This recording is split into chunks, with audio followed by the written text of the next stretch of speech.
Board exam में करना है टॉप तो पेपर प्रेजेंटेशन भी होनी चाहिए top class. Hello students, this is me Mudita and once again welcome back to your own channel. So students, यहाँ पे मैं आपको सक्सेस मंत्रा देने वाली हूँ बोर्ड एग्जाम में टॉप करने का, जो है हमारा पेपर प्रेजेंटेशन। आप पिछले 10 साल के बच्चों की टॉप की कॉपी निकाल लो, जो बच्चों ने टॉप किया था उनकी जो आंसर शीट है वो आपको सीबीएसई की वेबसाइट पे मिल जाती है। वहां पे देखो ऐसा क्या उन्होंने किया है। सभी टॉपर की कॉपी में आपको एक चीज कॉमन मिलेगी, जो यहाँ पे आज मैं आपको की पॉइंट्स बताने वाली हूँ। इन पॉइंट्स को अपने दिल दिमाग में आप लोग बिठा लें, क्योंकि आप कितना भी रट लें, कितना भी पढ़ लें, एंड ऑफ द डे आपका जो पेपर प्रेजेंटेशन है वही आपको मार्क्स दिलाएगा। बोर्ड एग्जाम में जब कॉपी चेक होने जाती है, जब स्पेशली पेपर सब्जेक्टिव होता है और सीबीएसई सेंटर पे आपकी कॉपी चेक होने जाती है, तो एग्जामिनर ना तो ये जानता है कि आप क्लास के टॉपर स्टूडेंट हो या आप एक एवरेज स्टूडेंट हो, आप किस स्कूल के स्टूडेंट हो ये भी नहीं पता होता। बस ये बताया जाता है। कैसे पता चलता है? आपकी जो पेपर प्रेजेंटेशन है ना, उसी को देख के मार्क्स दिए जाते हैं। तो पेपर प्रेजेंटेशन इतनी ज्यादा इंपॉर्टेंट है, आप लोग सोच भी नहीं सकते हो। एक स्टूडेंट जिसको नॉलेज कम है लेकिन उसको प्रेजेंटेशन करना जानता है तो वो ज्यादा स्कोर करेगा, और एक बच्चा जिसने बहुत सारा रट लिया है, पूरा किताब चाट लिया है, कीड़ा है किताबी, फिर भी वो पेपर प्रेजेंटेशन करना नहीं जानता, तो वो बच्चा कम स्कोर करेगा। तो वही आज मैं आपको पॉइंट्स बताने वाली हूँ जो आपको दिमाग में रखना है जब आप बोर्ड पेपर लिखें, प्री बोर्ड पेपर लिखें, तभी से आपको इन पॉइंट्स को अपने प्रैक्टिस में लाना है। पॉइंट नंबर 1 है, पहला पॉइंट है, बहुत ही ध्यान से समझेंगे। एक एक पॉइंट आप लोगों के लिए समझ लीजिए टॉप करने का निशानी है। एक एक पॉइंट आपको बहुत ही ज्यादा एक्सपीरियंस के साथ बताया जा रहा है।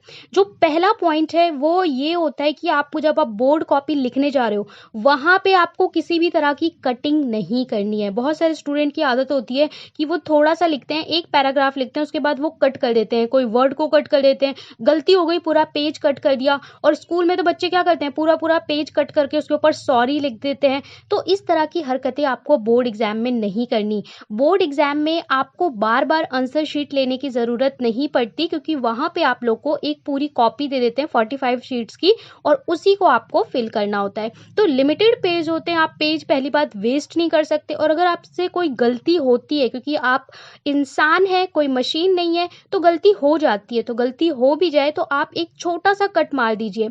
कुछ बच्चे क्या करते हैं, एक उनसे एक क्वेश्चन की मिस्टेक हो गई है, गलत आंसर लिख दिया, या एक वर्ड की मिस्टेक हो गई है, वो एक कट मारेंगे, फिर उन्हें लगता है कटा हुआ दिख नहीं रहा, दूसरा कट मारेंगे, फिर तीसरा मारेंगे, फिर उसको पूरा काला पीला नीला कर देंगे। तो ऐसी हरकतें नहीं करनी है। ये जो आपकी कॉपी चेक करेगा, उसको ये मैसेज जाता है कि आप मैच्योर नहीं है, और वो एक उसके अंदर ऐसा आता है कि बच्चे को पेपर लिखना तक नहीं आता, तो वो आपको ना कम मार्क्स देगा, साइकोलॉजिकली कम मार्क्स देगा। तो पेपर में पहले तो कटिंग करनी ही नहीं है। बाई चांस एक वर्ड गलत हो गया तो मत कट करिए, क्योंकि आप कट करेंगे तो वो हाईलाइट हो जाएगा। ऐसे शायद एग्जामिनर का ध्यान भी ना जाए, पर जब आप उसे रगड़ देंगे तब क्या होगा, हाईलाइट होगा। और अगर पूरा पेज ही आपसे गलत हो जाता है तो एक छोटा सा कट मार दीजिए, बस। उस पे आपको बहुत सारे कट मारने की जरूरत नहीं है। ऐसा मैथमेटिक्स में कई बार होता है, बाकी सब्जेक्ट्स में नहीं होता है।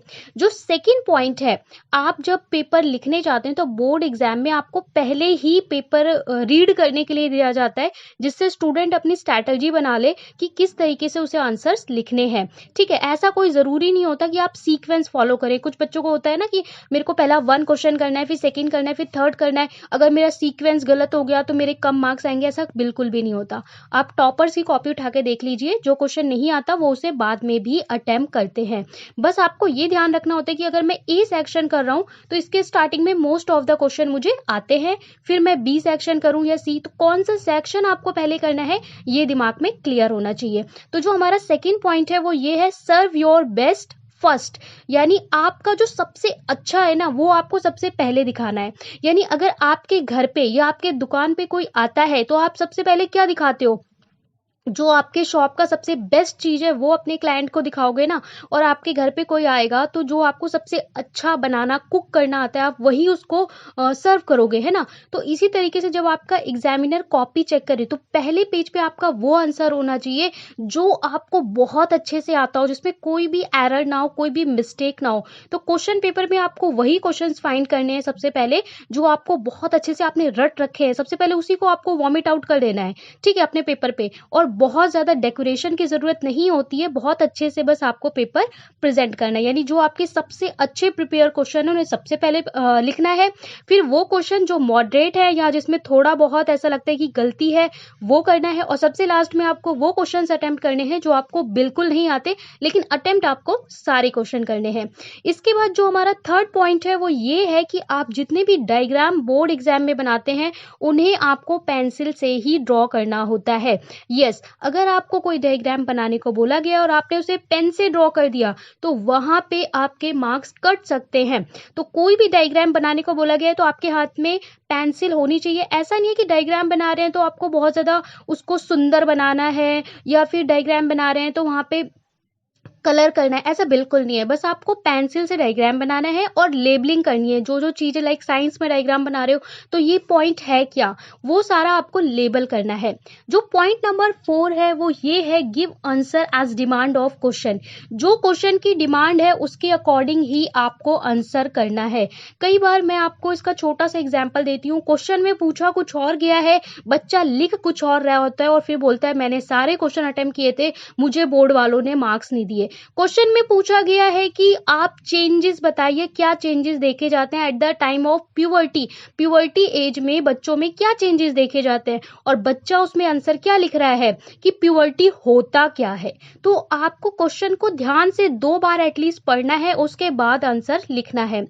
सेकेंड पॉइंट इस चीज का ये होता है, जो हम फोर्थ पॉइंट डिस्कस करें, give answer as demand of your question. तो इसमें ये होता है कि आपसे ज्यादातर लोग बोलेंगे कि बोर्ड में जब आप कॉपी में आंसर लिखें तो सभी आंसर्स को पॉइंट में लिखें, लेकिन ऐसा नहीं होता। हर क्वेश्चन की अपनी डिमांड होती है, ठीक है।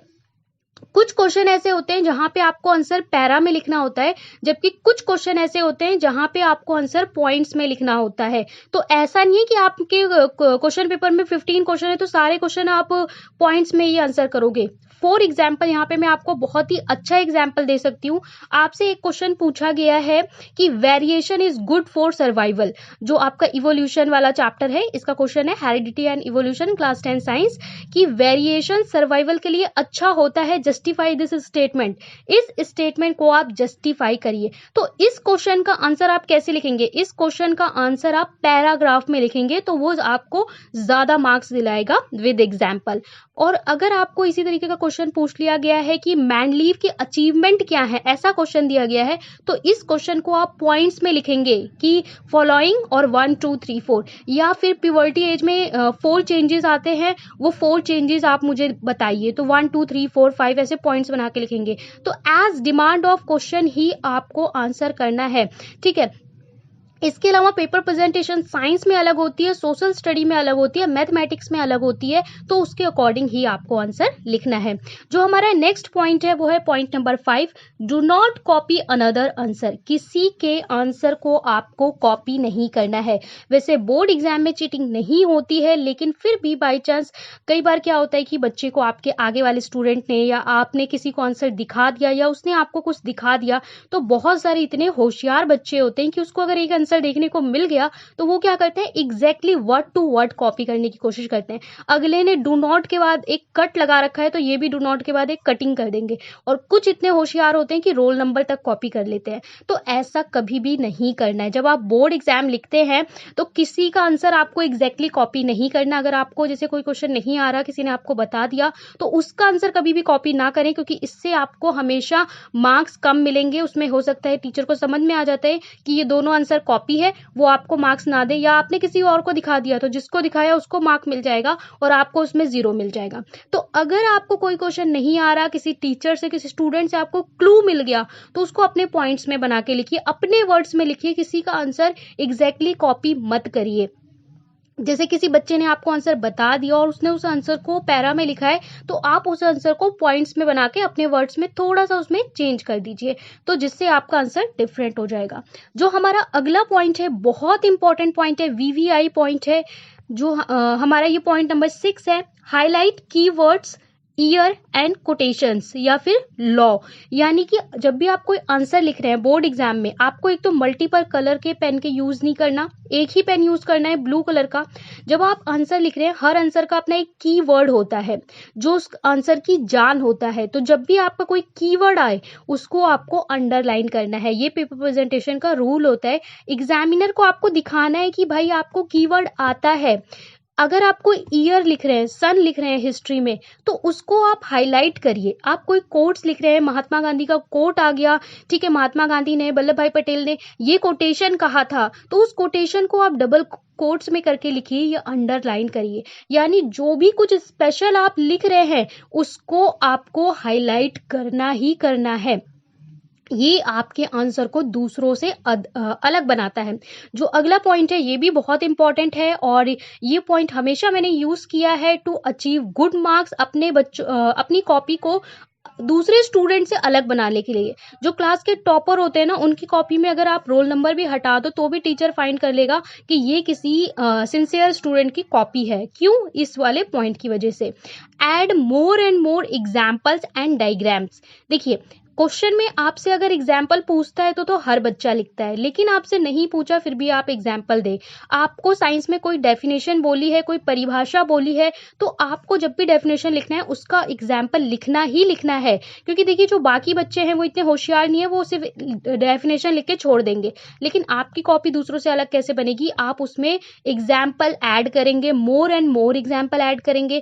जहां पे पॉसिबल है वहां डायग्राम बनाएंगे। अगर आप बायोलॉजी की बात कर रहे हैं तो आपको हर क्वेश्चन में 3 मार्क्स का, जो 4 मार्क्स का क्वेश्चन है, हर क्वेश्चन में कोशिश करनी है डायग्राम बनाने की। सिंपल सा डायग्राम बना देना है, लेकिन बनाना है। आप फ्लो चार्ट बना सकते हैं, डायग्राम बना सकते हैं, जितने ज्यादा एग्जाम्पल दे सकते हैं वो दीजिए। ये आपके कॉपी को दूसरे बच्चे की कॉपी से अलग बनाते हैं। क्वेश्चन में उसने बोला नहीं है डायग्राम बनाने को, पर आप डायग्राम बना देंगे। आपसे साइंस में वेजिटेटिव प्रोपोगेशन बोला है, बच्चे ने डिफाइन लिख दिया, वहीं आपने डिफाइन लिख के नीचे छोटा सा वो डायग्राम बना दिया, फ्लावर का छोटा सा डायग्राम बना दिया। इससे आपकी वैल्यू इन्हांस होगी और आपको गुड मार्क्स मिलेंगे। जो हमारा लास्ट पॉइंट है वो ये है कि आपको वर्ड लिमिट का भी ध्यान रखना होता है। सीबीएसई बोर्ड में, सीबीएसई बोर्ड में आपको एक्स्ट्रा नहीं लिखना होता। फॉर एग्जांपल 1 मार्क का क्वेश्चन है तो उसमें आपको 1 वर्ड या 1 सेंटेंस ही लिखना होता है, क्योंकि एक नंबर में अगर आप 2, 4, 10 लाइन लिख रहे हैं तो वहां पे आपकी नेगेटिव मार्किंग भी हो सकती है। 2 नंबर का मार्क है तो आप 2 लाइन की डेफिनेशन, एक एग्जाम्पल, या 2 लाइन का डेफिनेशन और एक डायग्राम बना सकते हैं। और वहीं पे कई बच्चे क्या होते हैं, उन्होंने 6 मार्क्स का क्वेश्चन प्रिपेयर किया है, वो क्वेश्चन एग्जाम में आ गया 2 नंबर का। अब उनको क्या है कि मैंने 6 नंबर का पूरा पेज का तैयार किया है, मैं तो पूरा ही लिखूंगा। अब वो पूरा लिखेंगे उस क्वेश्चन में, भैया आपको 2 से ज्यादा मार्क्स तो मिलने वाले नहीं है। ऊपर से टीचर का मूड खराब हुआ तो वो आपको मार्क्स भी काट देगा। और अगर आप इस तरीके से टाइम वेस्ट करेंगे तो पेपर आपका पूरा हो ही नहीं पाएगा। तो वर्ड लिमिट का ध्यान रखना है। 3 मार्क का क्वेश्चन है तो मुझे 4 to 5 लाइन लिखनी है। अगर पॉइंट्स लिख रहे हैं तो 6 पॉइंट लिख देने हैं, ठीक है। जितना आपका मार्क है उसके अकॉर्डिंग ही लिखने हैं। तो हमने क्या क्या पॉइंट डिस्कस किए उसको मैं एक बार फटाफट से सम अप कर देती हूँ। फर्स्ट पॉइंट था सर्व योर बेस्ट फर्स्ट, सबसे अच्छा जो आपका प्रिपेयर है उसे सबसे पहले एग्जाम में लिखना है। कटिंग नहीं करनी है, डायग्राम पेंसिल से बनाना है। Give answer as demand of question, question की डिमांड के अकॉर्डिंग ही आंसर करना है, पॉइंट में या पैरा में। और किसी भी बच्चे का आंसर एग्जैक्टली कॉपी नहीं करना है, हाईलाइट करने हैं कीवर्ड्स को, ईयर को, कोड्स को, किसी यूनिवर्सल लॉ को, ऐड करना है examples and diagrams, word limit का ध्यान रखना है। तो अगर आप फॉलो करते हैं ये सारे रूल तो आपको टॉपर बनने से, 98% लाने से कोई भी नहीं रोक सकता। और भी टिप्स के लिए चैनल को जरूर सब्सक्राइब कर लें। साथ में क्लास 10 की प्रिपरेशन के लिए चैनल को सब्सक्राइब करके टेलीग्राम चैनल ज्वाइन कर लें, जहां पे आपको पीडीएफ सारी प्रोवाइड की जाती हैं।